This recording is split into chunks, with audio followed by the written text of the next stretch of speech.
Jillian Ward on her career plans. Pagdating sa kanyang career, magkakaroon pa rin ba siya ng love team o mas gusto niyang maging solo star? Sagot ni Jillian, well, marami po talaga kong plans of course.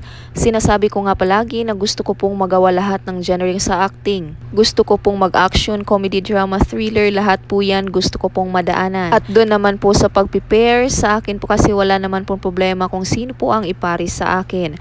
Alam niyo po, doon po sa Abot Kamay, unexpected nga rin po ang mga pairings eh.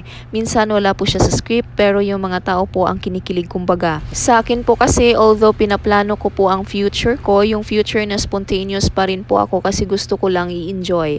Ang dami po kasing pwedeng mangyari, ang dami pong pwedeng magbago. So ako gusto ko lang i-enjoy yung career ko, yung buhay ko. At gusto ko lang talagang tumagal dito sa showbiz. Ano naman ang pinagkakaabalahan niya sa kanyang free time? Nako, iba-iba po kasi sabi niya kasi meron po akong time na nabe-burn out po ako. Aminin ko may time na sobrang pagod. Pero siguro po kapag masaya ang work environment mo, kahit gaano ka kapagod, kapag pupunta ka po sa set ng Abot Kamay, nakakalimutan ko po ang pagod. Pinapahinga raw niya ang mga libre niyang oras. Minsan naman po mas gusto ko yung quiet times lang. Pero ang mas nakakapag-recharge sa akin kapag pumupunta pa ako ng church after ng taping.